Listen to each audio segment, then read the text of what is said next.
대화, 가족의 대화, 뭐, 모모의 대화, 대화의 뭐 기술, 뭐 여러 가지 이야기를 들을 때 이 대화라는 단어가 주는 무게감이 좀 있어요. 그렇지 않아요, 여러분? 대화를 잘 하세요? 혹은 뭐 대화를 잘하고 싶으세요? 하면 잘 해야 한다는 거 알고, 잘 하면 좋다는 것도 너무 잘 알고, 그런데 뒤이어서 나는 잘 못하는 거, 나는 좀 하기 어려운 거, 이런 마음이 좀 같이 따라오지 않으세요? 그죠. 맞아요. 그래서 뭔가 그 대화가 주는 무게감이라는 게 있는 것 같아요. 그래서 그 이유가 뭘까? 왜 그 대화가 무겁게 느껴질까라고 하면 많은 분들이, 제가 대화를 잘 못하거든요. 대화에 뭘 못해요? 대화의 기술이 좀 부족해요. 저는 반응 속도가 좀 느려요. 빨리 정리가 안 돼요. 그게 뭐 기술이 부족한 것 같아요라고 이야기를 하시는데요. 사실 대화하고 관련된 많은 자기계발서나 혹은 훌륭한 대화법의 전문가들은요, 대화에 있어서 기술이라는 말을 쓰지 않아요. 그럼 보통 뭐라고 하죠? 대화에 뭐 태도라는 이야기도 많이 쓰시고, 대화가 결국은 그 사람의 본질이다, 삶이다, 이렇게 이야기하기도 하거든요. 근데 그 얘기를 들으면 더 무서워지는 거예요. 그쵸? 태도고 삶의 본질이고 막 이렇다 그러면. 그래서 제가 일단 대화라는 것 안에만 포커스를 맞춰서 대화가 무엇인지에 대해서 한번 정리를 좀 해봤어요. 자, 대화에는요, 4요소가 있다라고 이야기를 해요. 4가지 요소가 있다라고 하는데, 첫 번째는 말하는 사람이 있어요. 두 번째는 이 말하는 사람이 전달하고자 하는 정보가 있어요. 자, 그러면 이제 그 반대편에 누가 있을까요? 듣는 사람이 있겠죠.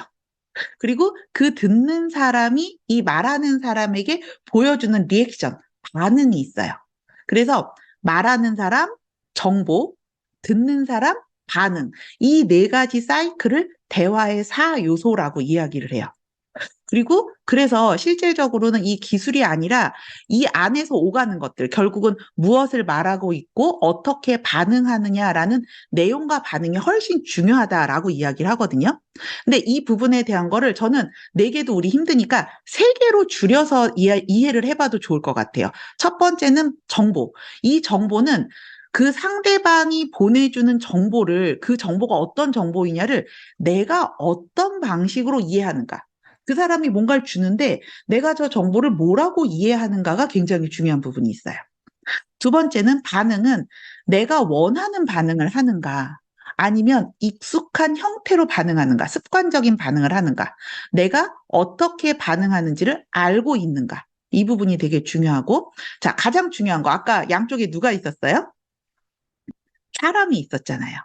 근데 사람이 양쪽에 있다라는 게 굉장히 중요한데, 이 사람들이 오고 가는, 사람 안에서 오고 가는 일이기 때문에 우리는 완벽히 이해하거나 100% 이야기가 굉장히 어렵다. 혹은 그냥 알아듣기가 어렵다. 보고 있어도 그냥 그 부분에 대한 정보나 반응을 내가 그대로 상대가 전달하고자 하는 대로 혹은 상대가 원하는 대로 반응하기가 너무 어렵다.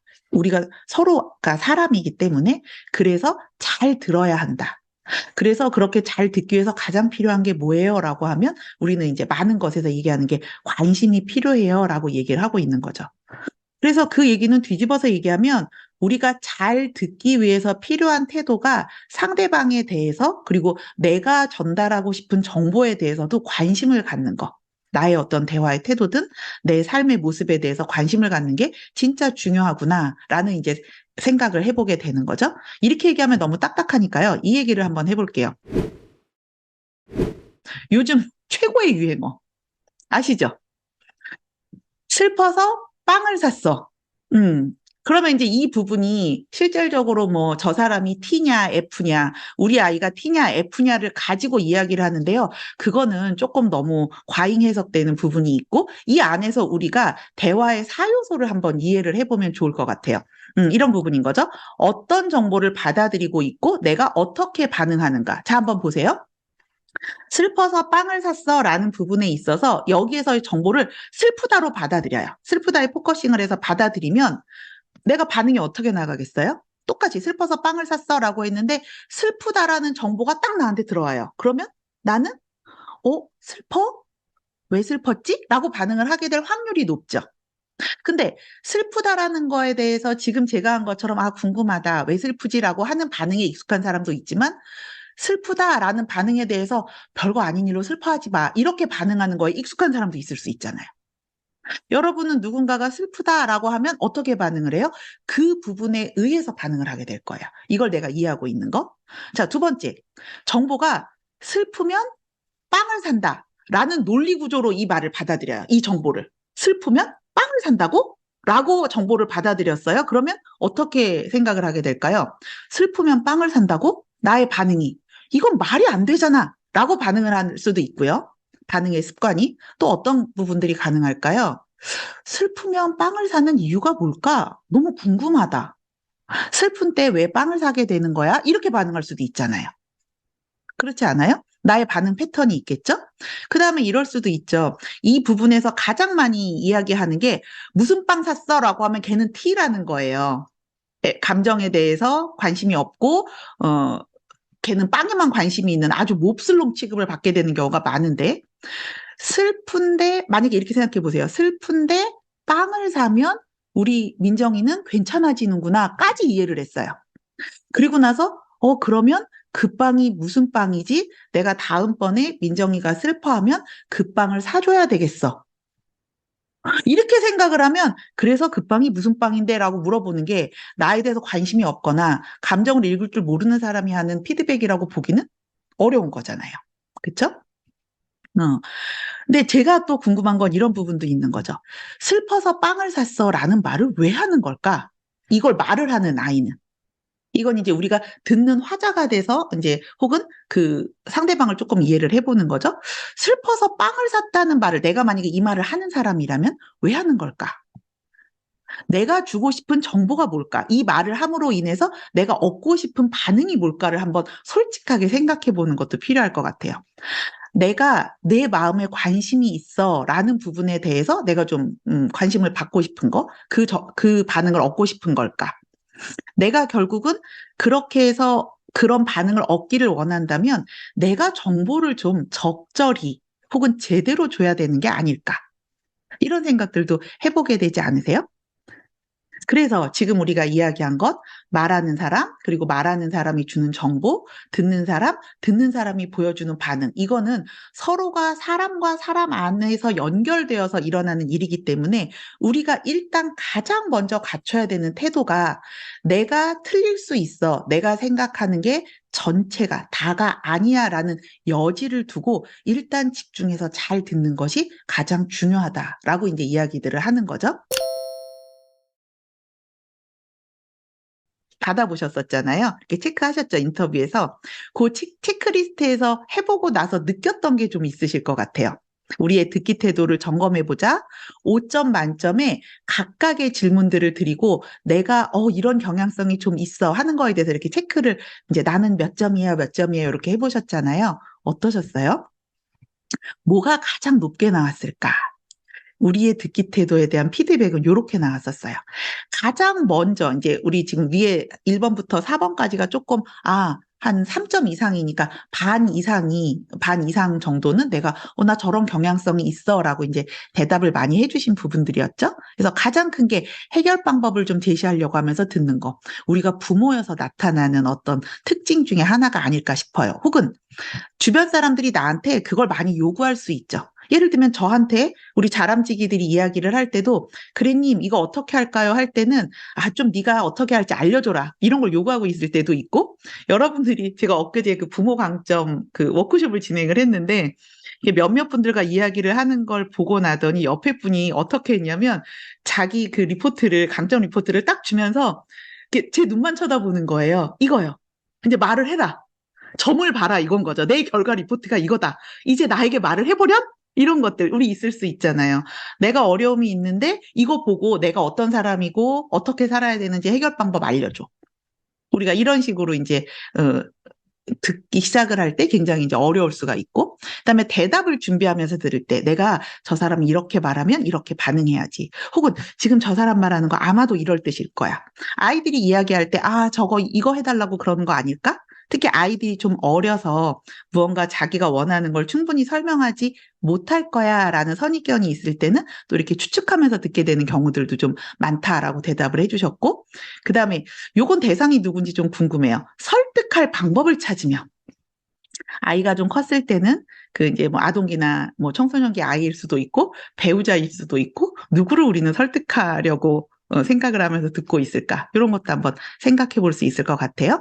요 네 가지가 가장 많았고, 그 다음에 우리가 어쨌든 지금까지 우리가 이제 인터뷰에 응해주신 분들이 이런 부분에 관심도 있고 공부도 열심히 하고 이런 부분이다 보니까 머리로 사실에만 집중해서 듣는 거 한 2.68, 반은 조금 넘게 있었지만 그래도 조금 3까지는 안 가는 부분들, 뭐 말머리에 매달려 듣거나 나 중간에 끝까지 못 듣고 자꾸 말 자른다, 뭐 상대를 진정시키기 위해서 내가 건성으로 들었다, 이런 부분들은 또 조금 비교적 낮았었어요.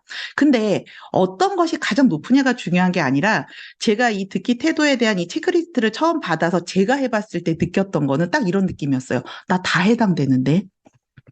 저 같은 분 없으셨어요? 저는 그랬거든요. 나 이거 다 해당되는데. 그래서 해결 방법을 제시하기 위해, 저거는 내가 누구랑 얘기할 때 주로 저렇고, 대답을 준비하면, 나 누구랑 얘기할 땐 주로 저렇고, 추측 막, 전부 다 내 얘기인 거예요. 그리고 나니까, 내가 직업은 이쪽이고, 상담에 대해서 그렇게 훈련을 받았고, 그럼에도 불구하고 나 듣기 진짜 어렵구나. 듣는 거. 이제 이런 마음이 들었던 것 같아요. 그쵸, 맞아요. 저도요라고 해줘서 감사해요. 그러니까 제가 드리고 싶은 메시지는 이 부분에 대해서 내가 잘 안 되는 거, 완벽하게 되지 않는 거 괜찮다고요. 이거 원래 정말 어려운 일 같아요. 그래서 우리가 조금 포커스를 맞춰봤으면 좋겠는 건, 그러면 이 어려운 거, 참 그 마음이 앞서고 내 맘 같지 않은 이 듣기, 어떻게 들어야 되는 걸까? 요걸 한번 좀 생각을 해보면 좋지 않겠어요? 지금부터 제가 세 가지 요소를 좀 말씀을 드릴 거예요. 우리가 이제 흔히 잘 듣는 걸 경청이라고 이야기를 하잖아요. 정말로 마음을 다해서 듣는 거. 그 경청의 세 가지 요소가 있대요. 이 세 가지 요소에 대해서 이런 거래라고 한번 같이 이야기를 나눠봐 드릴 테니까, 여러분들은 이 세 가지 요소 중에 어떤 부분은 잘 되고 어떤 부분에서는 조금 어려움을 느끼고 있는지 생각을 한번 해봐 주시면 좋을 것 같아요. 첫 번째 경청의 요소는 집중이래요. 집중이 왜 필요할까? 제가 처음에 이거 이해하는 게 조금 어려워서 아까 우사님하고도 좀 이야기를 나눴는데요. 우리가 생각하는 거하고 말하는 거하고요, 속도가 같을까요? 여러분 한번 생각해 보세요. 여러분이 생각하는 속도가 있잖아요. 그리고 그 생각을 말로 바꿔서 표현하는 속도가 있죠? 생각과 속도가 차이가 있을까? 차이가 있다면 뭐가 더 빨라요? 말이 더 빨라요? 생각이 더 빨라요? 한번 적어보시면 좋을 것 같아요. 채팅창에.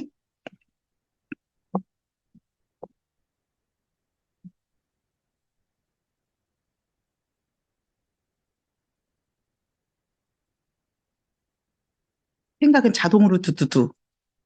말은 정리가 돼야 될 거야. 생각이 지금 다 빠르다는 부분인 거죠? 음, 맞아요. 생각이 말하는 것보다 4배 정도가 더 빠르대요. 그러니까 말을 하고 있죠? 말을 하고 있으면서 우리가 그 말에 머물러 있는 게 아니라 이미 생각은 어때요? 점프, 점프, 점프 하고 있을 때가 많잖아요. 예를 들면 내가 지금 말을 이렇게 하고 있지만 다음번에 너는 아마 내가 생각하기에는 이럴 거야. 너는 이러니까 그 다음엔 이럴 거야. 뭐 이런 식으로 생각이 계속해서 무언가 이렇게 막 확장되고 있을 때가 많잖아요. 그러다 보니까 생각하는 것과 말하는 것 사이에 있는 에너지가 있어요. 어떤 그 남는 에너지가 있겠죠? 이 에너지를 우리가 내가 생각하는 어떤 기본적인 프레임대로, 생각의 습관대로 막 이렇게 이미 단정 짓고 가버리는 경우가 많다라는 거예요. 상대방은 내 말을 듣고 그 부분을 이해하고 반응을 해야 되니까, 생각과 말하는 속도가 4배 차이라면 상대방이 그 말을 이해하고 반응하는 데까지는 차이가 어때요? 훨씬 더 클 거 아니에요. 그럼 그 부분에 우리가 집중을 하고 상대가 어떻게 반응하는지, 상대의 어떤 비언어적인 반응이라든가 상대가 하는 이야기들을 이해하고 눈을 맞추고 그렇게 에너지 초점을 너에게 맞춰야 되는데 내 생각과 말의 속도도 차이가 나니까 그 에너지를 어디다 쓰기가 쉬워요? 내 생각을 펼쳐나가는 데 쓰기가 정말 쉽대요. 방만해지는 거죠, 내 에너지가.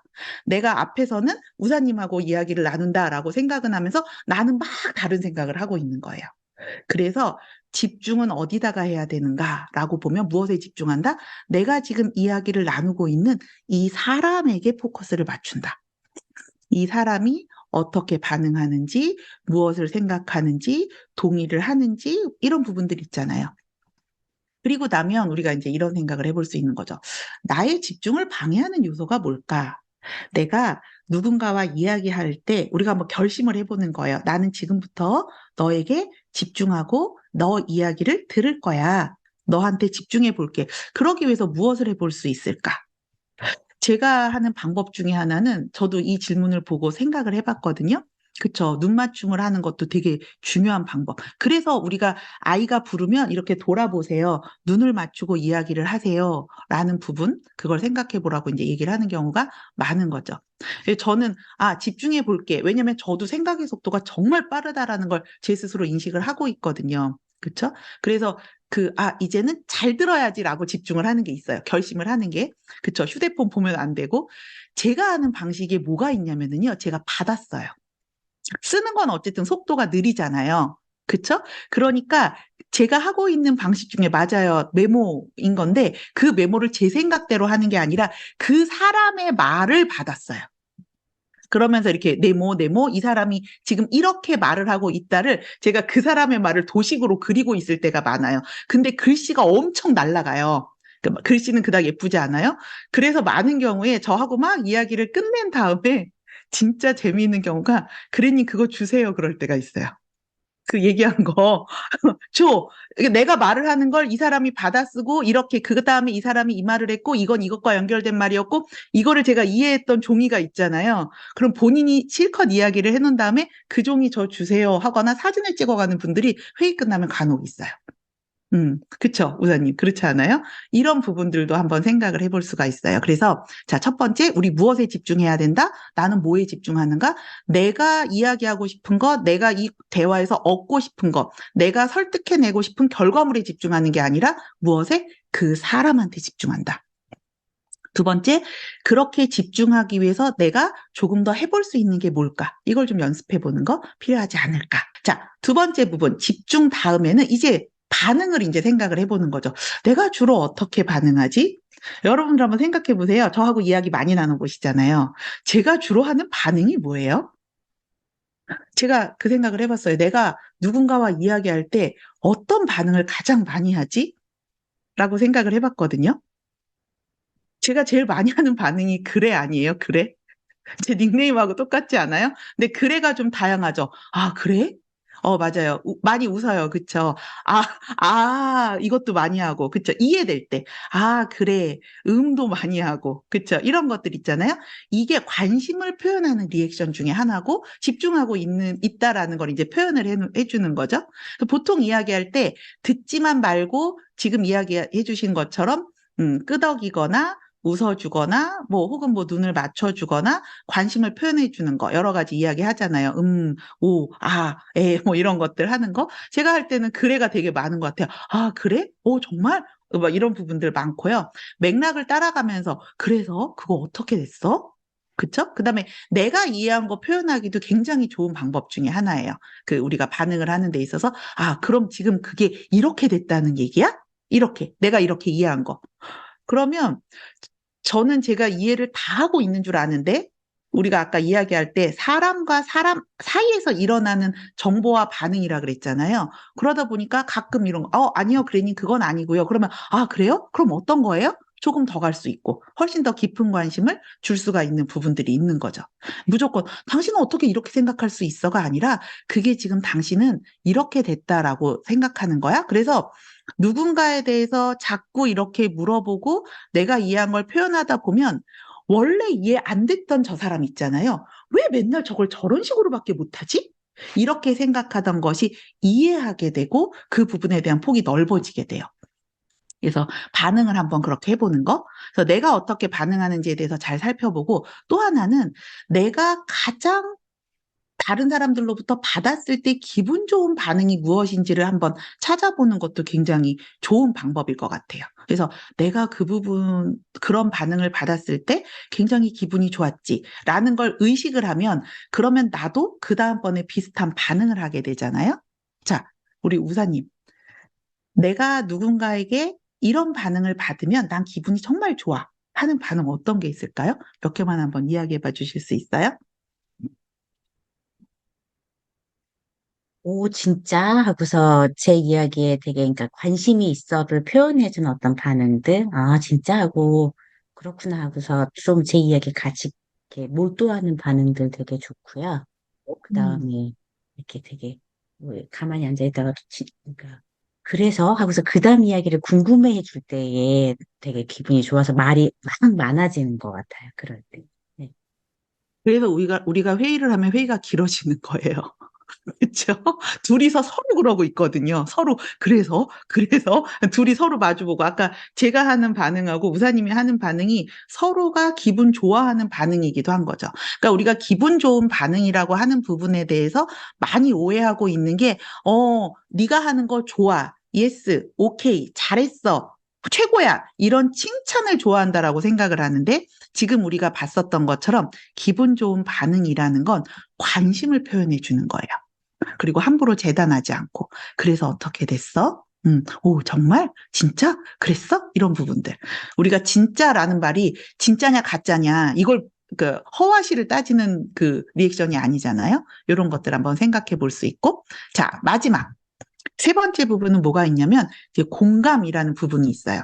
집중하고 그다음에 그 부분에 대해서 집중하면 정보를 잘 알아들을 수가 있겠죠. 그다음에 그 부분에 대해서 상대와 나에게 도움이 되는 상대와 나의 이해의 폭을 넓힐 수 있는 적절한 반응을 해서 상대가 충분히 더 많이 이야기를 풀어내고 마음껏 서로 교류할 수 있게 오고 갈 수 있는 리액션을 좀 이끌어내는 거.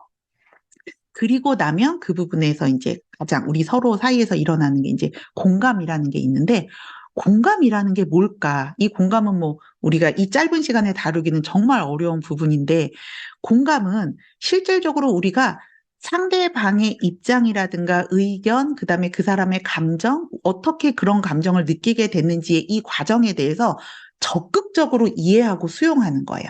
그래서 그 감정의 관역을 꿰뚫는다라고 표현을 하기도 하잖아요. 왜 저 사람이 저런 감정을 느꼈는지를 그 정확하게 관역을 맞추는 것처럼 나 이제 네가 무슨 말 하는지 정말 이해했어. 이 부분. 그런데 우리가 공감이 유사품이 되게 많아요. 공감의 유사품에 주의해야 돼요. 우리 이 안에도 지금 공감님이 계신데 공감은 일단 그 뭐하고 달라요? 동의나 허락하고 달라요. 많은 경우에 이 누군가의 감정에 그 누군가의 상황에 대해서 깊이 이해하고 수용할 수 있는 부분에 대한 허들이 뭐냐면 내가 저 사람이 그럴 수 있었다라고 이제 생각을 하게 되면 그 부분에 대해서 허락을 하거나 그건 그럴 수 있는 일이라고 동의하는 거라고 생각을 할 때가 많아요. 그래서 어떻게 보면 그 적극적인 공감을 하지 않고 이렇게 한 발 뒤로 물러서는 경우들이 있는 거죠. 예를 들면 또 이게 슬프면 같이 슬퍼야 되는데 나는 그 정도로 슬프지 않은데 라고 생각을 하면, 어, 이 부분에 대해서 나는 공감을 못 하나 봐. 이렇게 생각하는 경우도 있죠. 감정의 전염도 공감이 아니고요. 유사품이에요. 동의나 허락도 공감이 아니에요. 이건 정말로 유사품이다. 그래서 공감이라는 건 상대방이, 내가 너하고 같은 마음은 아닐 수 있지만 나는 네가 그런 상황에서 왜 그런 선택을 했고, 왜 그렇게 힘들어하는지, 왜 그런 감정을 느끼는지 이제 이해가 됐어. 충분한 깊은 이해. 그래서 가끔 이 공감은 가슴으로 하는 게 아니라 머리로 하는 거다라고 심지어 말하는 분들까지도 있다라는 거죠. 근데 완전히 이해가 되고 납득이 되면요, 가슴이 안 움직일 수가 없어요. 그쵸? 동의나 허락이 되지 않더라도 마음은 움직입니다. 마음은 포개지는 거죠. 그런 부분까지가 집중, 반응, 공감 이렇게 이야기를 해요. 지금 이 소피 앤드류스 이분은요. 그 실버라인이라는 그 독거노인들을 위한 전화 상담소를 운영하시는 분인데 우리가 보통 이런 독거노인들이나 굉장히 어려움에 처한 사람들을 보면 뭔가 더 좋은 거, 많은 걸 해줘야 한다라는 압박감도 있고, 내가 어떤 것을 조금 이렇게 도와줬지만 그게 뭐 그렇게 큰 힘이 되겠어? 별거 아닐 텐데, 라는 어떤 생각도 할 때가 많잖아요. 근데 이분이 이런 이야기를 해요. 일상적인 인간관계의 힘을 절대로 과소평가하면 안 된다. 이 일상적인 인간관계라는 부분이 말을 하는 게 뭐냐면 최선의 방법이 귀 기울여서 경청하는 거. 이게 인간관계의 힘의 가장 큰 원천이 된다라고 얘기를 하고 계세요. 그래서 그 사람의 한 사람 한 사람의 이야기에 귀 기울여 들어주는 것 자체가 한 사람의 생명을 구할 수 있는 경우가 훨씬 많다라는 이야기를 이 테드에서 하고 있다고 이야기를 합니다. 그래서 여러분도 한번 기회가 되시면 찾아서 보시면 좋을 것 같아요. 우리가 누군가를 정말 온 마음으로 돕고 싶고 지지해주고 싶을 때 우리가 이제 커뮤니티 안에서 이렇게 만나서 이야기도 나누잖아요. 그럴 때 가끔 저도 그 생각이 들 때가 있거든요. 여러분들이 막 이제 써주시는 글 보면 아 정말 너무 힘들겠다. 아 이거 이런 어려움을 또 이렇게 겪어 나가면서 얼마나 이 반복되는 그 상황들이 힘들고 버거울까. 이런 생각 들 때 있거든요. 그럴 때 내가 해주는 게 어떤 도움이 될까? 우리가 서로 이 나누는 게 어떤 도움이 될까? 이렇게 생각을 해보면 그게 어떻게 보면 인간관계에서 우리가 줄 수 있는 가장 큰 선물들을 주고 있는 게 아닐까라는 생각이 들었었어요. 자, 그래서 우리는 대화라는 거, 좋은 대화는 어떻게 하는 건지, 정말 어려운 거 아닐까? 나는 좀 부족하지 않을까? 라고 이제 생각을 할 때가 많은데, 실질적으로 좋은 대화를 하기 위한 시작은 우리가 어떻게 한다? 적극적으로 들어보는 것. 어떻게? 반응하고, 그 다음에 정보를 주는 거에 대해서 한번 적극적으로 시도해 보는 것. 뭐부터 한번 해보면 좋겠어요? 내 마음부터. 내가 어떤 정보를 주고 싶어 하는 걸까? 나는 저 정보를 어떻게 해석하길래 이렇게 반응하는 걸까? 내 마음부터 한번 좀 들어보면 좋겠습니다.